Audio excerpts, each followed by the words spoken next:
Welcome to Pro Mod School. We want to thank you guys for coming out to our second race on the NHRA Pro Mod circuit. We had Pro Mod race 2 weeks ago in Gainesville. You guys are very fortunate to get to see a race within a race. We got one round of qualifying in. Mother Nature came and wiped our event out. So our entire eliminations from Gainesville is being contested during qualifying here. Normally we don't do that, but Q1 today, I think we're on track at 3:45 and 6:30. 3:45 Q1 from Gainesville, or Q1 here is E1 in Gainesville. So there's no test passes, there's no shakedown runs. You get to see a race within a race, so we're excited. What's that feel like? I mean, I know you've done that because you get out in those open trailers and throw some money down and take some guys out of their business, but what's that feel like as a racer, knowing that you got to go right on that track and go after someone in Q1? Our NHRA Pro Mod competitors are professionals. We all approach every single round like it's a final round. It's not that big a deal. There's a little more pressure, but it's like a grudge race, right? We're very experienced in grudge racing, and we're going to pull some double bulb flickering grudge tactics out. These things, you don't get to make enough runs a year, so all of our drivers approach this like it's the last time they're going to go down the track. So there's a little extra pressure, but it's business as usual here. We're ready to roll. Let's school these fine gentlemen and ladies out here. Let's school them a little bit about, let's talk a little bit about pro modified cars in general. Give us a rundown of your thoughts, and I know you've said it many times, these are probably the hardest cars to drive outdoors. And you've had proof from top fuel drivers and funny car drivers that have tried to do this. Run us through a little bit about your thoughts. So if you guys have followed my career for a while, you've heard me say this exact phrase. Like when I was a kid, I never wanted to be a fireman or president or anything. I wanted to race cars, and I didn't want to just race cars, I wanted to run pro mod cars. Pro modified drag racing is unusual in the aspect that we have the most available horsepower with the least amount of downforce that there is in drag racing. And what that means is everybody asks us that's a novice fan, what's the difference between a pro stock car and a pro mod car? They look the same. The difference is about 1,500 horsepower. We do everything that we do to these cars. These things are built from scratch cars. They start as pipe and carbon fiber, or string and glue is what carbon fiber is. And we tailor each one of these cars for a specific purpose. Phil Schuler's favorite thing that he likes to tell me is, don't get emotionally attached to your race car. That thing's just a screwdriver. It's made to put the screw in the hole. And he's right. We build these things around the driver. Everything that you see is based around safety first, keeping the driver safe in the capsule, making the car as aerodynamic as possible, and then making the most available horsepower. What you get when you have that, though, is a very slippery race car. They're very hard to drive.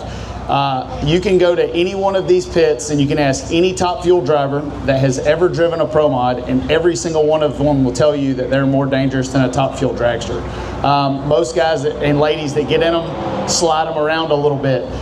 So basically a pro mod is an experiment with 3,000 horsepower, and you're literally driving the thing with your butt. You know, that's incredible that you bring that up, because I think you had that type of horsepower in some of your cars you won championships in. Oh, yeah. And I go way back to the little orange car. I want to step up to where you are today. I want to go back a little bit. You drove the little orange, was a Pro Charge back in the Bolton on the front. Yep. And you moved into winning championships and taking people out. When did that dream come to you, thinking that I do want to drive one of these? Was it working in between the lines of running those cars?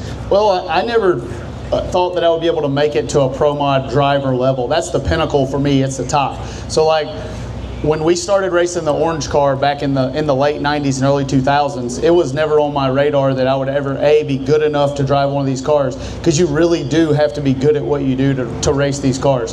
But the financial support side of it, gaining sponsorship, and all the tools that it takes to run a pro mod style car, it was never on my radar until we started really winning championships. We started knocking people dead, and I realized at an early age that I'm not smarter than anyone else. I just outwork them, and that's the deal.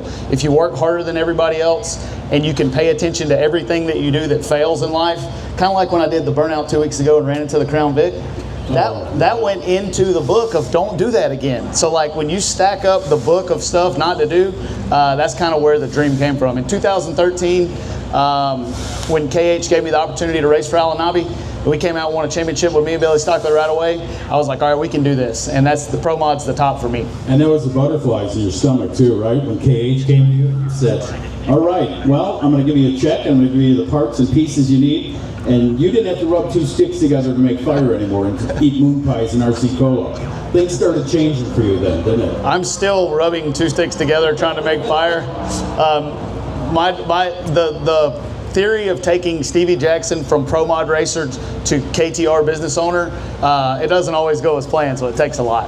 But Pro Mod Racing is also unique in the fact that we're all a big family out here. When you walk around to all these teams, every one of them is going to talk to you guys. We're happy that you're here. If you have questions about the cars, ask us. We love talking about our race cars. Our cars are, and our people and our marketing partners, our team owners and our crew chiefs, you know, we're just kids that like playing with race cars too. We just get to do it on a higher level. We cannot do what we do without you guys. The fans are the boss, and you guys coming out and supporting us, hating on us when we do bad and jumping up and down when we do good, that's what we do. Let's talk a little bit about technical stuff. Yeah, do that. I was going to ask you a little bit. Let's start with the wheelie bars. How important is the wheelie bar for the length of that car? And I mean that because you were talking about how they skate around and these things slide around. Is that wheelie bar very important to keep you straight down the track? So everything that you see on a Pro Mod car that you can see is there for an exact purpose. Everything that you can't see is where we're doing all the voodoo magic stuff that we don't want you to see. So the wheelie bar is important for two reasons. One, it actually steers the car on the starting line. You'll see these cars take off, and you'll see them most of the time. If you watch a Q1 round of Pro Mod specifically, you'll see more aborted runs from cars going left and right than any other class out here. And the reason is because we're so dependent on the wheelie bar for wheel speed, car balance, and to stop the car from actually flipping over down track. So we actually steer the car for the first 300 feet with the wheelie bar. And the way we do that is with stagger. So we will run, depending on the weight of the driver, the suspension setup, how much power we're able to make that day, and the way the track surface is, and if it has crown, we'll stagger the height of the wheelie bar up and down. If the car's driving left, we pick the left wheelie bar up and use the right wheelie bar, and vice versa. And what you'll see in Q1, you'll see it today, is you'll see a lot of cars go left and right. And what that means is we didn't get a shot. It's our first shot at the racetrack in that lane, and we maybe didn't have the wheelie bar stagger right for that run. So you'll see us have to abort. So the goal in a Q1 E1 situation is you cannot make a mistake. You have to get it perfect. The wheelie bar actually sets the attitude of the whole run. So the wheelie bar, very, very crucial part. Absolutely. Now, when you say it goes left, you might see cars going left. Is that ever acquired from pinion steer too? It's all rear steer, so we actually stagger the wheels on the car. The cars have so much power that we don't run the same wheelbase on both sides. Your standard Pro Mod wheelbase is 110 inches of wheelbase on the right side of the car, 112 on the left side. We call that a 110, 112. We put 2 inches of stagger in it because that's what the rule book allows us to have. So what that does, by putting the left tire 2 inches in front of the right tire, you actually keep both tires in the staging laser beam for longer. What that does is it produces ET, and it slows down the driver reaction time because it takes the car longer to start the timing process. Now we're limited on that. If we didn't have a rule on that, we'd have a 20-inch stagger, and the car would run 530, but the driver would have a 500 light. So when you talk about steer and preload, we already start with 2 inches of stagger on both sides, and then we actually move the rear end in the car sideways. The passenger wheel goes forward in the car, and it steers like a forklift. So like if the car's pointing this way, you move the rear end this way, and it actually drives the car to the right. These cars, naturally, because of the rotation of the engine, they want to go left, and then we use the wheelie bar, rear steer, and preload to make them go straight. That's incredible. Now, you've been through all types of power adders, right? And when you're talking about, wheelie bars and rear steer and all that, tell me a little bit about the power adders. I know you've done turbos, blowers, pro chargers, nitrous oxide. You're still big on that down at the shop. You help a lot of your customers out in all types of programs. What's one of your favorites here? Is it the blower? So, of course, it's always going to be the blower, but what makes Pro Mod unique is the fact that we have so many different available power adders and choices for the racer. I'm a nostalgia body guy. I love old cars. I want this whole field full of Studebakers and old Chevrolets and Chevelles. So we're working on tiered weight brakes to get older stuff back in. We don't want a class of new Camaros and Mustangs, but the coolest thing is the fact that no matter what your flavor of power adder is, we have it. If you like turbochargers, we got it. Nitrous, centrifugal pro superchargers, roots blown, screw blown superchargers. We have all of that. They all make between 2,800 and about 3,200 horsepower. And then we tier the weights and the supercharger overdrive and the turbo size and boost limit and cubic inch displacement on the nitrous to get them to run the same. It's a really hard thing to do, to put 4 or 5 power adders together and have them run the same. Our rule makers and NHRA does a great job of that. Most of the time, if you look across the field, you'll only see 2 or 3 hundredths of a second between all the power adders. But the screw blown combination is definitely the best. It's one of your favorites. It's the loudest. It's the loudest. If you ask, if you go to the stands after a run and ask any person that's blind what's the coolest car, they'll tell you a screw blower. That's incredible. And now, of course, every one of those programs you just mentioned and those power adders come with a weight break or add a weight or take a weight. I mean, what's one of the lightest programs here this weekend? The lightest combination is definitely the nitrous car. I think they get to be 50 or 60 pounds under. They make good power. So if you go across the pros and cons of the power adders, we'll run it through real quick. The nitrous combination makes about 2,850 horsepower. They're available up to 960 cubic inches. They run 6 stages of nitrous. They consume about 6,000 pounds per hour of nitrous, and it uses about 5 to 6 pounds of nitrous out of 2 15-pound carbon fiber bottles per run. They're also allowed to run a lockup style torque converter. They're the only combination on the property that gets to do that, and they're limited to 5 forward gears. Roots blown cars weigh a little bit more. They're 2,620 pounds. Mandated to run an open torque converter, which means it doesn't have a friction disc in it, 3-speed transmission, and then all the screw, roots, and centrifugal combinations are limited on rear gear. And they do that to stop us from, so we're limited on overdrive that we can run. I have a saying that me and my crew chiefs talk about. Anything that we want to do that makes the car faster is illegal. So, I mean, I can spend $5 and pick this thing up 2/10, but we're limited on overdrive, valve size, cubic inches. So we mandate engine speed based on rear gear. A root style supercharger is limited to a 457 rear gear. A screw blown combination is limited to a 411, and I'm not sure on the centrifugal, we don't have one here, but I think they're also limited to a 456. It's pretty exciting. Besides the nitrous car, everything's 3-speed open, and it's crazy how differently you have to tune every combination, and then they all end up running about the same. Absolutely, and you've run them all. I mean, you ran the nitrous cars, you've run the Pro Charge cars, and obviously the blow is your favorite, but you did have success in the other categories. I can remember if my mind remembers right. Yeah, KTR still holds the nitrous world record of the universe with a 354 JR Gray, one of our Pro Mod competitors here in the Alan Abbey team. It was with his car, with him driving. He's running a blower car here, and he's still the fastest man on the planet with nitrous. Tell us a little bit about the transmissions now. And I don't know if back when you were dreaming about being a Pro Mod guy, it was clutches, right? Oh, yeah. And it seems now that the automatic is the thing to do here. Tell us a little bit about what makes that work for you. I hear this all the time from the fans, and I want to go ahead and set the record straight right here. If it was up to me, if Stevie J got to make the rules, we would have a magneto, a clutch, we would manually shift it and have no electronics, and I would kill everybody here except for Todd Tutterow and Ricky Smith into the ground, right? But transmission and torque converter technology has evolved so much in the last 5 years. The reason that these cars, that we continually have to make rule adjustments to slow them down, is because as the technical department slows us down, we continue to develop the drivetrain to be more efficient. In the old days, you had a clutch, and you had whatever amount of gear sets that you would have to run, and you would slip the clutch on the starting line, and the faster you can apply the clutch, the faster it goes, much the way that the fuel cars run. Today, torque converter technology has almost obsoleted the clutch in the Pro Mod field, and there's 2 reasons. One, it's a tremendous amount of work to run a clutch. The amount of labor and the additional employee that you have to have in the shop to service clutch discs and floaters, and the precision of setting it up makes it very difficult. But the hardest thing is the quick turnaround for us on Sunday. Most of the time between rounds on Sunday, we have about 20 minutes in the pits. It's really hard to get a clutch out, service it, put discs and floaters in it, get it set up, never make a mistake, and get it to the starting line. For transmission variety here, you have basically a couple of kinds. You have a tie drive, which is very popular. There's also Bruno drive and quick drive. All of those fall into the converter drive scenario, which means you have a part that bolts to the engine that turns the converter, that makes the fluid pressure, makes the output shaft turn, and then you connect your transmission of choice behind that, whether it be a B&J or a Lenco or a Liberty style transmission.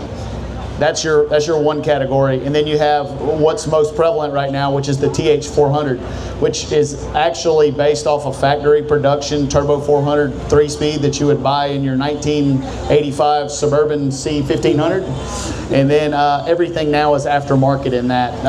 Very durable, very efficient, very reliable. Many manufacturers make that, and that's the transmission of choice here. It's very consistent, the reaction time is fast, and then from torque converter standpoint, we would run out of time and electricity to talk about that. There's 10 different manufacturers and 100 different ways to skin that cat. Absolutely. You know, you go right through all those. I want to go to the chassis a little bit. Is there a favorite chassis builder for you? I mean, I'm being honest, you know, some guys say, well, I gotta have this car. But after watching a few races last month, I think that you can let go of a button, you can hang on and, you know, win some races. My favorite chassis is the one that ends up in the winner's circle. There you go. Like, I don't care. Really, we choose chassis based on repeatability, how light we can get it, and how fast we can get it. Getting one of these cars built takes on average about 2 years. A turnkey Pro Mod car, by the time you get it running, is $525,000. And there's about 15 different people that are involved from the time you place the order till you get it. You have your chassis builder, your body and paint guy, your wiring guy, you have your drivetrain specialist, you have your engine development team, which is what we do at KTR. You have whoever builds the third member. It's a lot of different components. So there's so many companies that make quality chassis now. I wouldn't say I have a favorite. My personal car of the shadow is a Tommy Mooney chassis, finished by RK. Our car here that we're racing today is Jerry Haas. We have Rick Jones, we have Jerry Bickle cars, we have Larry Jeffers cars, we have everything in between. So if a car works and it'll do its job, that's my favorite. There you go. You know, it's kind of unique that you pick out that you like any chassis as long as it's in a winner's circle. You've been winning a lot of races all your life. I mean, especially the one in the concrete pipe. I want to bring it up. Ladies and gentlemen, this guy, when I met him, told me a story about his siblings putting him into a concrete pipe and pushing him down a hill. And he said it was the ride of his life. And I asked you, did you want to go again? Hell no. So what I was talking about, when I was 5 years old, I grew up very, very, very poor. I always wanted to race cars, but we had no money. So I would race anything that we had around the house. Well, we lived in a trailer on top of a hill, and there was a pond at the bottom, and there was a concrete culvert that we had that somebody left when they put the driveway in. So me and my brother and sister would get inside the pipe and have someone time us and roll down the hill into the pond, and whoever could get to the pond first won. And I have permanent brain damage from that. If you guys think I'm not too smart, I'm not too smart. It's because of that pipe. That's incredible. But those are the stories. That's what makes you who you are today. I mean, you're so personable. You're such a great guy to visit. And I would tell any fan that is here that you would give them 2 minutes, especially the 2 minutes when you're tuning another guy. That's a very important deal as a racer. How do you focus so well on yourself when you're with Sydney and trying to get them guys to run up the par? So we have a standard policy at KTR, and anybody that tunes cars out here at this level has this. We always give our customer our best stuff. So when I'm competing and racing with a customer and I'm tuning it, that customer gets my best stuff. Sidney Frigo's car's got our best engine that we have in the building in his car. And at the end of the day, we run these things with integrity. We make every car where we think it's the best it can be every single run and let the drivers duke it out. And that's one reason Pro Mod's so exciting. We have the cars so close that really the driver is the difference maker. In times past, if you step back 5 years and you ask me this question, I would tell you that the race car is the priority and the driver is an accessory. And now with parity being where it is, the driver is the star, the driver is the essential thing, and the race car is the accessory. You gotta have the car, you gotta have the performance. But if the man or woman in the box can't do it, you're not gonna win. Absolutely. You know, we've got some time. We'd like to take some questions. If anybody has some questions for Stevie, step up, feel free, anything. What you got? Hey, there's Donnie Chavez. He'll have a question. How you doing, kid? Good, how are you? Good. Hey. Madison. How you doing? Hey, the little one's even getting bigger. Anyway, anyone ask a question for Stevie? I know there's a bunch What out you there. got? Bubba Stan wants to know if you can do anything with that 47 down at XRP. Here's what I can tell all y'all about grudge racing. All this stuff with rules and parity's good and running close is fine. It's an open challenge. Anybody that's got a car with 2 doors that wants to grudge race for some money can do it, and my phone never rings. Bubba Stanton's got my number, and anytime he wants to line up with the shadow, all he's got to do is call. Oh my gosh. April 11th to 12th, XRP, come on. XRP, April 11th, 12th. I'll look and see if the calendar's open. Hey, Bubba Stanton's a hero of mine, and he's an awesome dude. He's a good guy. He's not afraid either. Yeah, I love Bubba. How about someone else? How You got about one? a technical question? Yeah, Stevie, you were in an accident a year or 2 ago. Yep. And how recovered are you now? Are you 100% or where are you at? So the accident that you're talking about probably is Charlotte crash, I would imagine. I am 100% right now, so I have to go. My neck had been damaged from crashing many years ago, back before we had safety stuff.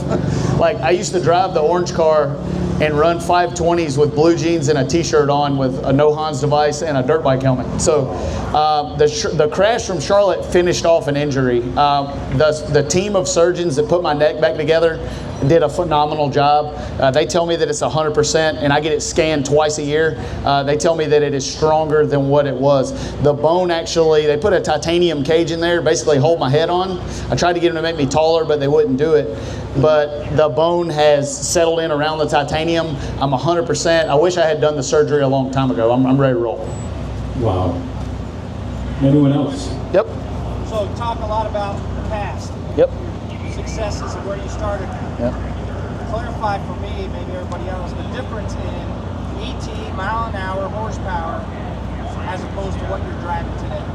And the old Orange Beast to today. The biggest thing from the old days is we had no race car technology, and the biggest increase in performance is the fact that if you step back 10 years, everyone that raced tuned their own car and built their own engines and built their own transmissions and hauled their tow truck to the track, unloaded their car and raced it. So what you had was, if you were good at what you do, if you're well-rounded like I am, you won a lot. Now, everyone has a crew chief, a tuner, someone that builds the motors, someone different drives it. So the performance from there going forward is basically a lot of hired labor and a lot of skilled individuals that are good at what they do.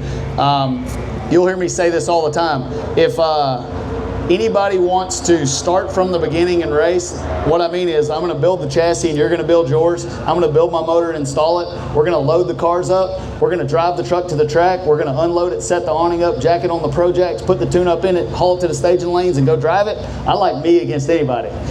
Me, Todd, and Ricky Smith are going to be the only 3.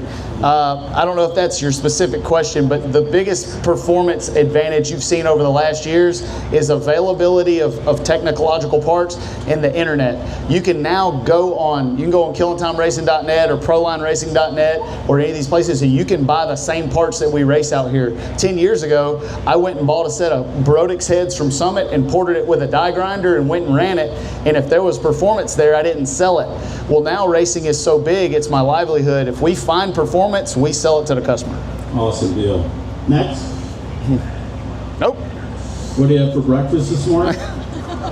3 a.m.? The hotel had a lovely biscuits and gravy this morning. It was not That's a Southern biscuits and gravy, but it was pretty good. I'd call it a solid 7.5 out of 10. That's awesome. Anyone else have a question? What you There got? you go. How many Pro Mod cars are there here today, and how many turbo and nitrous cars and centrifugal cars, like the ratio? So I think we have 22 or 23. Is that right? Cars. 20 total cars. We have 1 nitrous car. Is that right? I don't know the exact specifics, but I would say we have 5 to 6 centrifugal cars. I would say we have 7 or 8 screw-blown cars and 3 or 4 roots cars. Is that close? And the ratio on that ebbs and flows with rule changes. If one power adder continues to dominate, you're going to see folks gravitate towards that. and then as soon as we get over there, NHRA takes it away. The parity between all the combos is so close. 20 pounds up or down would make any combination run at the front or the back. Like the roots blown combination, I think just got 10 pounds off. That thing's going to run really good here. You'll probably see it in the top qualifying spot. Literally 10 or 15 pounds will move that number 1 to a number 8. So our goal is to always have it where we can make everybody run the same with 20 pounds. That's our goal. Anyone? Feel free. The dog had a question, but it turned on you. That's not the first time you've been bit by the dog. I get bit by the dog a lot. Anyway, but we thank you all for a great morning. Stevie Fast Jackson, KTR. Yep. All the great things. Thank you guys for coming out. I know it's early on a Friday. Everybody here that does this, we do this because you guys come out and watch us do it. If you guys don't watch us do it, we don't have a sport. Thank you for emotionally investing in our class. We love Pro Mod fans, and we hope you guys love us. We put in a lot of work to do this, and we're going to put on a heck of a show for you guys today. Absolutely. Thank you so much. Enjoy. Thank you.